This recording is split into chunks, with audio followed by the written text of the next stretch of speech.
আজকে আপনাদেরকে রান্না করে দেখাচ্ছি লাউ।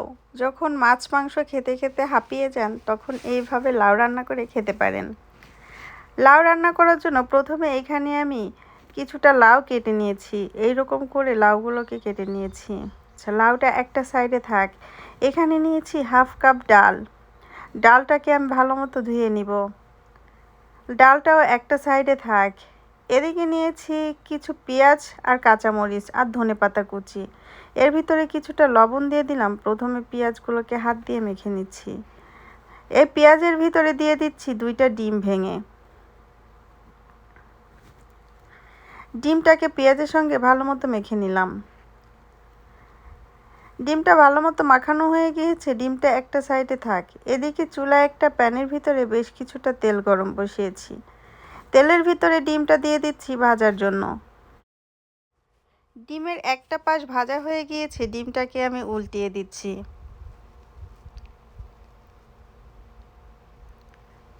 ডিমটা সম্পূর্ণ ভাজা হয়ে গিয়েছে। এই ডিমটাকে চুলা থেকে নামিয়ে নিচ্ছি।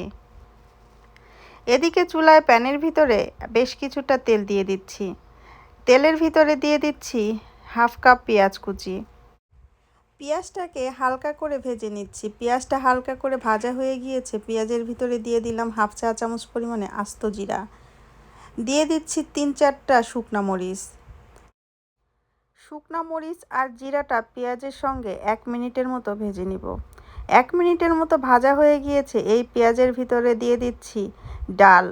দিয়ে দিচ্ছি কিছু কাঁচামরিচ ফালি। দিয়ে দিচ্ছি 1 চিমটির মতো টেস্টিং সল্ট। এখন দিয়ে দিচ্ছি স্বাদ মতো লবণ। দিয়ে দিচ্ছি হাফ চা চামচ পরিমাণে লাল মরিচের গুঁড়া। দিয়ে দিচ্ছি হাফ চা চামচ পরিমাণে হলুদের গুঁড়া। দিয়ে দিচ্ছি 1/4 চা চামচ পরিমাণে ভাজা জিরার গুঁড়া। দিয়ে দিচ্ছি 1/4 চা চামচ পরিমাণে ধনিয়া গুঁড়া। এখন ডালটাকে মশলার সঙ্গে 3-4 মিনিট ভেজে নিব। ডালটা মশলার সঙ্গে 3-4 মিনিট ভাজা হয়ে গিয়েছে। এই ডালের ভিতরে আমি যে লাউটা কেটে রেখেছিলাম লাউটা দিয়ে দিচ্ছি। লাউটাকে ডালের সঙ্গে 2-3 মিনিটের মতো কষিয়ে নিব। লাউটা ডালের সঙ্গে 3-4 মিনিটের মতো কষিয়ে নিয়েছি। লাউটা ভালো মতো কষানো হয়ে গিয়েছে। এখন আমি এই লাউয়ের ভিতরে সিদ্ধ হওয়ার জন্য পানি দিয়ে দিচ্ছি।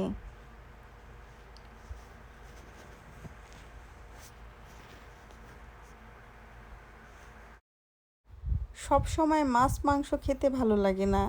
এই লাউয়ের ডালটা দিয়ে রুটি খেতেও অনেক বেশি ভালো লাগে, ভাতের সঙ্গেও অনেক বেশি ভালো লাগে। লাউটা সিদ্ধ হয়ে গিয়েছে। এখন আমি এই লাউয়ের ভিতরে দিয়ে দিচ্ছি আগে থেকে ভেজে রাখা ডিম। ডিমগুলো দিয়ে লাউটাকে আমি 3-4 মিনিটের মতো জাল করে নিব। লাউটাকে আমি 3-4 মিনিটের মতো জাল করে নিলাম। এখন এই লাউয়ের ভিতরে কিছুটা ধনেপাতা কুচি দিয়ে দিলাম। এখন লাউটাকে আরও 1 মিনিটের মতো জাল করে নিব। লাউয়ের তরকারিটা আপনাদেরকে একটু কাছ থেকে দেখিয়ে দিচ্ছি কতটা ভালো হয়েছে। লাউটা সম্পূর্ণ রান্না হয়ে গিয়েছে। আমি চুলাটা অফ করে দিয়েছি। লাউয়ের তরকারিটা চুলা থেকে নামিয়ে বাটির ভিতরে ঢেলে নিলাম। দেখেই বুঝতে পারছেন কতটা লোভনীয় হয়েছে এই তরকারিটা। আজকে এই পর্যন্ত। সবাই ভালো থাকবেন, আমার জন্য দোয়া করবেন। আল্লাহ হাফেজ।